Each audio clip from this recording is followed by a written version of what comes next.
السلام عليكم يا شباب، يا رب تكونوا بخير. طبعا احنا بنراجع في سلسلة الكلمات البي 2. وانا كل ما الاقي كلمات صعبة او كلمات مشابهة لبعض فاكيد بنزل لكم فيديو على طول، لاني طالما انا عديت بالنقطة دي اكيد الناس كلها هتعدي بيها. طبعا دي شوية كلمات زي ما انتم شايفين، اللي يتضح لك ان هي من جذر واحد او ان هي نفس المعنى، ولكن للاسف المعاني بتاعتها بعيدة خالص عن ان هي يكون نفس المعنى. تعال نشوف ازاي. تعال نبدأ معنا بكلمة combine. كلمة combine دي اللي هو بيدمج أو بيجمع حاجة عشان تبقى مع بعض. وأنا كنت عملت قبل كده الفيديو بتاع كل الكلمات اللي معناها يدمج أو يجمع، زي merge combine، أو unit أو collect أو segregate والكلام ده كله. فجمعناه وقلنا ايه الفرق بين الكلمات اللي هي معناها يجمع او اللي هي معناها يفرق، وقلناها. فكل ده معمول بيه فيديو، فهينزل ان شاء الله على حسب انتوا لو عايزين ننزله بدري اكتبونا في التعليقات، بس هو محتاج شويه تعديلات وكده، وانا يعني صراحه للصراحه متكاسل عنه شويه. المهم عشان ما نضيعش وقت اكتر، فcombine معناها يدمج. compel او compile، في ناس بتقول compile وناس بتقول compel، فخليك انت في الcompile علشان ما تلتبسش بكلمة الcompel التانية. فالcompile معناه بيجمع، تمام؟ ادي تجميع او خلينا نقول سيبك من كلمة دمج، هي تجميع او مثلا تأليف حاجات عشان تبقى مع بعض، زي مثلا التجميع بتاع البيانات او التقارير او التجميع بتاع الاكواد، والكلمة دي بالذات تستخدم في تجميع الاكواد البرمجية. تمام؟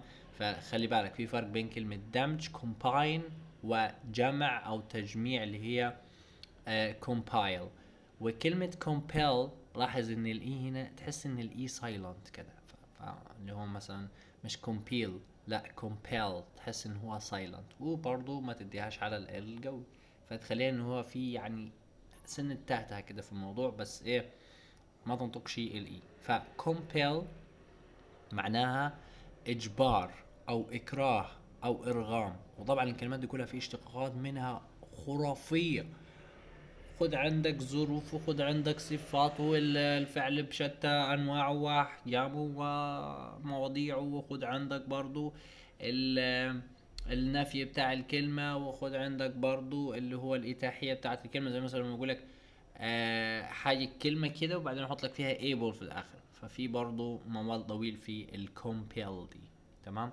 المهم تعال نشوف بعدين، سيبك من كلمة compose دي خليها في الآخر. تعال نشوف كلمة campaign. تمام؟ أو campaign. تمام؟ كلمة campaign، والله حتى أنا النطق التبس معي من كتر الكلمات شبه بعض. campaign دي معناها حملة، تمام؟ اسم كده وصفحة ورد غطاها campaign، وقلناها في الفيديو اللي فات. تمام؟ كلمة compose هنا بتاجي بخمس أو ست أنواع، وللأسف ما فيش معنى فيهم تقدر إن أنت تستغنى عنه. تمام؟ compose ممكن تيجي معنى كلمة تأليف أو تشكيل أو تركيب.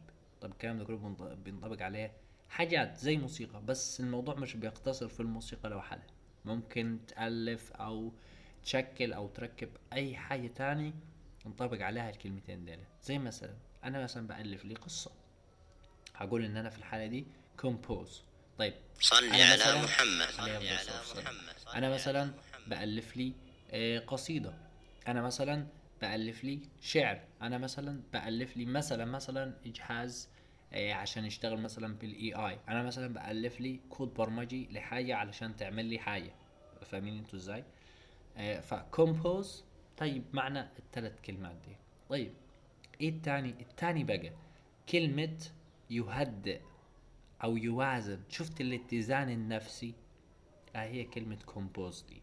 فهي بتخش في معنى التأليف وبتخش في معنى التهدئة أو التوازن أو الاتزان. طب ناس تانية ممكن يقول لي يا عم عادي، أنا ممكن مثلا لو أقول كلمة يهدئ فأنا ممكن أقول calmness.